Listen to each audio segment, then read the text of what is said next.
আমি বাংলাদেশে ইনশাল্লাহ আসবই, অবশ্যই আমি আসবো, খুবই দ্রুত আমি ফিরে আসবো। আগামীকাল 5ই আগস্ট বাংলাদেশের রাজনীতিতে ঘটতে যাচ্ছে এক অবিশ্বাস্য ভূমিকম্প। দীর্ঘ 2 বছরের টানা নীরবতা ভেঙে এবার সরাসরি ক্যামেরার সামনে আসছেন গণ অভ্যুত্থানে ক্ষমতাচ্যুত ও দেশছাড়া সাবেক প্রধানমন্ত্রী শেখ হাসিনা। ভারতের মাটিতে বসে দিল্লির সুরক্ষিত বলয় থেকে তিনি দিচ্ছেন প্রকাশ্যে বক্তব্য। আর চমকের এখানেই শেষ নয়, এই ভার্চুয়াল মঞ্চে তার সাথে প্যানেলিস্ট হিসেবে হাজির থাকছেন জাতীয় দলের সাবেক অধিনায়ক ও বিতর্কিত সংসদ সদস্য সাকিব আল হাসান, সাবেক শিক্ষামন্ত্রী মহিবুল হাসান চৌধুরী নওফেল সহ আরও ডজন খানেক পরিচিত মুখ। কিন্তু এখানেই দানা বেঁধেছে শতাব্দীর সবচেয়ে বড় রাজনৈতিক রহস্য। ভারত সরকার তো প্রকাশ্যে গলা ফাটিয়ে বলে আসছিল শেখ হাসিনাকে তারা কোনোভাবেই ভারতের মাটিতে বসে রাজনীতি করার সুযোগ দেবে না। ভারতের পররাষ্ট্র মন্ত্রণালয়ের মুখপাত্র রণধীর জয়সওয়াল থেকে শুরু করে শীর্ষ কর্তারা বারবার আশ্বস্ত করেছেন শেখ হাসিনা কেবলই আশ্রিত। তাহলে হঠাৎ করে দিল্লির বুকে এমন একটি মেগা রাজনৈতিক ইভেন্টের মঞ্চ কিভাবে তৈরি হলো? একদিকে ভারত সরকার বিএনপির চেয়ারম্যান ও প্রধানমন্ত্রী তারেক রহমানকে দিল্লি সফরের আমন্ত্রণ জানাচ্ছে, অন্যদিকে হাসিনাকে প্রকাশ্যে এসে বাংলাদেশের বিরুদ্ধে বিষোদ্গার করার সুযোগ করে দিচ্ছে। সাউথ ব্লকের এই দ্বৈত নীতির আসল উদ্দেশ্য কি? আর যে নেত্রীর ফাঁসির দাবিতে উত্তাল পুরো বাংলাদেশ, যাকে দেশে ফিরিয়ে এনে বিচারের মুখোমুখি করার জোর দাবি চলছে, তাকে এভাবে প্রকাশ্যে আনার সাহস ভারত পেল কোথা থেকে? বাংলাদেশের আগামী রাজনৈতিক ভবিষ্যৎ কোন দিকে মোড় নিচ্ছে এবং ভারতের এই ভয়ঙ্কর ডাবল গেমের পেছনের আসল রহস্য কি, তার প্রতিটি সমীকরণ আজ আমরা মিলিয়ে দেব। জানতে হলে ভিডিওটির শেষ মুহূর্ত পর্যন্ত আমাদের সাথে থাকুন। দর্শক, 5ই আগস্ট 2024 বাংলাদেশের ইতিহাসে এক অবিস্মরণীয় দিন।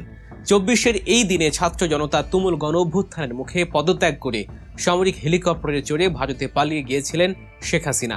আর ঠিক সেই দিনটির বর্ষপূর্তিতে তিনি বেছে নিয়েছেন তার প্রত্যাবর্তনের প্রথম ভার্চুয়াল মঞ্চ। ভারতীয় গণমাধ্যম ইন্ডিয়া টুডে এবং অন্যান্য সূত্র নিশ্চিত করেছে, দিল্লির মথুরা রোডের স্যার মার্ক টালি অডিটোরিয়ামে foreign correspondents club of south Asia বা এফসিসি এর আয়োজনে অনুষ্ঠিত হতে যাচ্ছে এই বিশেষ আলোচনা সভা।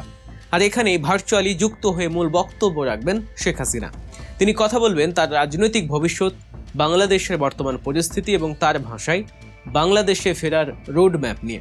এবার একটু পেছনের দিকে তাকানো যাক। শেখ হাসিনা ভারতে যাওয়ার পর থেকে গত 2 বছরে তিনি পুরোপুরি লোকচক্ষুর অন্তরালে ছিলেন। 2-1টি ফাঁস হওয়া ফোন আলাপ ছাড়া তার কোনো আনুষ্ঠানিক বিবৃতি বা ভিডিও বার্তা পাওয়া যায়নি। ভারত সরকারের পক্ষ থেকেও বারবার কড়া বার্তা দেওয়া হয়েছিল যে তাকে রাজনৈতিক কর্মকাণ্ড থেকে বিরত থাকতে হবে। এমনকি ভারতের পররাষ্ট্রমন্ত্রী এস জয়শঙ্কর বলেছিলেন খুব অল্প সময়ের নোটিশে হাসিনা ভারতে এসেছেন। কিন্তু এখন যা ঘটছে তা তো ভারতের সেই সরকারি ভাষ্যের সম্পূর্ণ বিপরীত। একটি বেসরকারি ক্লাবের আয়োজন হলেও দিল্লির বুকে বসে ভারতের গোয়েন্দা সংস্থা ও সরকারের সবুজ সংকেত ছাড়া সাবেক একজন পলাতক প্রধানমন্ত্রীর পক্ষে এমন একটি হাই প্রোফাইল রাজনৈতিক অনুষ্ঠানে অংশ নেয়া যে আক্ষরিক অর্থে অসম্ভব, তা রাজনৈতিক বিশ্লেষকরা ভালো করেই জানেন। তাহলে প্রশ্ন হচ্ছে, ভারত কেন এই ঝুঁকি নিচ্ছে? বিশ্লেষকরা মনে করছেন ভারত আসলে একটি বহুমুখী ভূ রাজনৈতিক দাবার চাল চালছে। একদিকে তারা বাংলাদেশে তাদের দীর্ঘদিনের সবচেয়ে বিশ্বস্ত মিত্র শেখ হাসিনাকে জিইয়ে রাখতে চাইছে। আওয়ামী লীগ বর্তমানে বাংলাদেশে একটি নিষিদ্ধ প্রায় ও গণবিচ্ছিন্ন রাজনৈতিক দল। দলটির নেতাকর্মীরা আত্মগোপনে।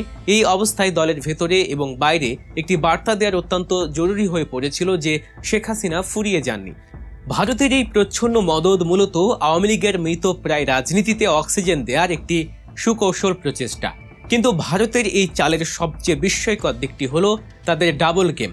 একদিকে তারা শেখ হাসিনাকে রাজনৈতিক পুনর্বাসনের সুযোগ দিচ্ছে, ঠিক একই সময় তারা যোগাযোগ বাড়াচ্ছে বাংলাদেশের বর্তমান প্রধান রাজনৈতিক শক্তি ও ক্ষমতাসীন দল বিএনপির সাথে।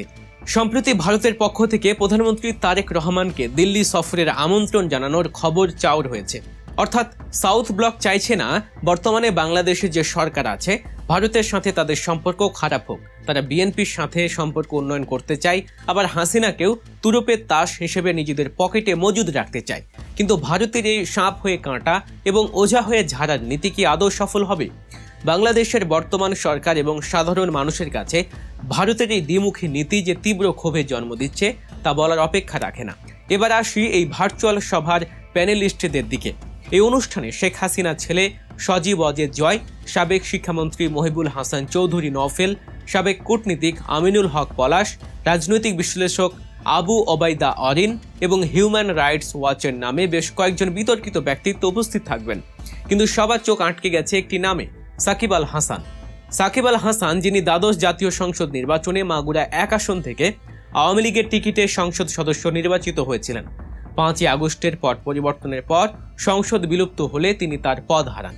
এরপর থেকে তিনি দেশের বাইরেই অবস্থান করছেন এবং ক্রিকেট খেলাও চালিয়ে যাচ্ছেন। রাজনৈতিক পট পরিবর্তনের পর তিনি রাজনীতি নিয়ে টু শব্দটিও করেননি। অনেকেই ভেবেছিলেন সাকিব হয়তো রাজনীতিকে বিদায় জানিয়ে শুধু খেলাতেই মনোযোগ দেবেন, কিন্তু সবাইকে অবাক করে দিয়ে 5ই আগস্টের মতো একটি স্পর্শকাতর দিনে শেখ হাসিনার সাথে একই রাজনৈতিক প্যানেলে তার উপস্থিতি প্রমাণ করে যে তিনি আওয়ামী লীগের রাজনীতির সাথেই ওতপ্রোতভাবে জড়িয়ে গেছেন।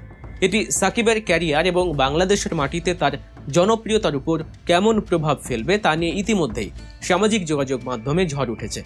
একজন পলাতক স্বৈরাচারের সাথে প্রকাশ্যে প্যানেল শেয়ার করার পর সাকিব আল হাসানকে আর কখনো স্বাভাবিকভাবে বাংলাদেশে ফিরতে পারবেন? এই প্রশ্ন এখন লাখো ক্রিকেট প্রেমী ও সাধারণ মানুষের। সবচেয়ে বড় বিতর্কের জায়গাটি হলো আইনি দিক। শেখ হাসিনার বিরুদ্ধে আন্তর্জাতিক অপরাধ ট্রাইব্যুনালে মানবতা বিরোধী অপরাধ এবং গণহত্যার অভিযোগে মামলা চলছে। তার বিরুদ্ধে গ্রেফতারি পরোয়ানাও জারি করা হয়েছে। বাংলাদেশ সরকার ভারতের কাছে তাকে ফেরত চাওয়ার জন্য প্রত্যর্পণ চুক্তির আওতায় আইনি প্রক্রিয়া শুরু করার কথাও ভাবছে। এমন একজন দাগী আসামি যার মৃত্যুদণ্ডের রায় কার্যকরের জন্য সারা দেশের মানুষ মুখিয়ে আছে, তাকে ভারতের মতো একটি গণতান্ত্রিক দেশ কিভাবে প্রকাশ্যে রাজনৈতিক ইভেন্ট করার সুযোগ দেয়? আন্তর্জাতিক বিশ্লেষকদের মতে ভারতের এই পদক্ষেপ বাংলাদেশ ভারত সম্পর্কের কফিনে শেষ পেরেক ঠুকে দিতে পারে, কারণ এটি সরাসরি বাংলাদেশের অভ্যন্তরীণ রাজনীতিতে হস্তক্ষেপ এবং একটি স্বাধীন দেশের আইনি ব্যবস্থার প্রতি বৃদ্ধাঙ্গুলি প্রদর্শনে শামিল। এফসিসি সাউথ এশিয়ার সভাপতি ডক্টর ওয়ালেল আওয়াদ অবশ্য দাবি করেছেন যে মত প্রকাশের স্বাধীনতা এবং নিরপেক্ষ সাংবাদিকতার অংশ হিসেবেই তারা এই সুযোগ দিচ্ছেন।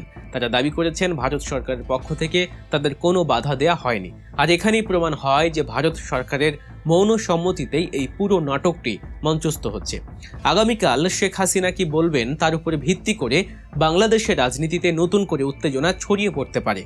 তিনি কি তার অনুসারীদের নতুন কোনো নির্দেশ দেবেন? তিনি কি ভারতে বসে বাংলাদেশের বর্তমান সরকারকে অস্থিতিশীল করার কোনো ডাক দেবেন? যদি তাই হয় তবে তা বাংলাদেশের অভ্যন্তরীণ নিরাপত্তার জন্য এক বিশাল হুমকি হয়ে দাঁড়াবে। আর এই হুমকির দায় ভারত কোনোভাবেই এড়াতে পারবে না। সব মিলিয়ে পরিস্থিতি অত্যন্ত ঘোলাটে। ভারত একদিকে তারেক রহমানকে কাছে টানার চেষ্টা করছে, অন্যদিকে হাসিনাকে মাঠে নামিয়ে একটি সাইকোলজিক্যাল গেম খেলছে। বাংলাদেশের আপামর ছাত্র জনতা যারা রক্তের বিনিময়ে 5ই আগস্টের স্বাধীনতা এনেছিল, তারা দিল্লির এই রাজনৈতিক খেলা কিভাবে মেনে নেয় সেটাই এখন দেখার বিষয়। আগামীকাল 5ই আগস্টের বিকেলটি তাই বাংলাদেশের রাজনীতির জন্য একটি নতুন টার্নিং পয়েন্ট হতে যাচ্ছে। শেখ হাসিনার প্রতিটি শব্দ, সাকিবের উপস্থিতি এবং ভারতের এই প্রচ্ছন্ন মদদ সবকিছু মিলিয়ে আগামী দিনগুলোতে ঢাকা দিল্লি সম্পর্কে যে নতুন উত্তেজনা বিরাজ করতে যাচ্ছে তা নিশ্চিতভাবেই বলা যায়। দর্শক, ভারতের এই দ্বিমুখী নীতি এবং শেখ হাসিনার প্রকাশ্য আশা নিয়ে আপনাদের মতামত কি? সাকিব আল হাসানের এই রাজনৈতিক স্ট্যান্ডকে আপনি কিভাবে দেখছেন? ভারত কি সত্যি তারেক রহমানকে ব্যবহার করে হাসিনাকে বাঁচানোর চেষ্টা করছে? আপনাদের মূল্যবান মতামত অবশ্যই কমেন্ট বক্সে জানাবেন। দেশের এবং বিদেশের রাজনীতির এমন সব গভীর বিশ্লেষণ, অজানা তথ্য এবং এক্সক্লুসিভ খবরের আপডেট সবার আগে পেতে গল্প নিউজ চ্যানেলটি এখনই সাবস্ক্রাইব করুন এবং বেল আইকনটিতে ক্লিক করে রাখুন। সত্য ও বস্তুনিষ্ঠ খবরের সন্ধানে গল্প নিউজ আছে সব সময় আপনার পাশে। ধন্যবাদ।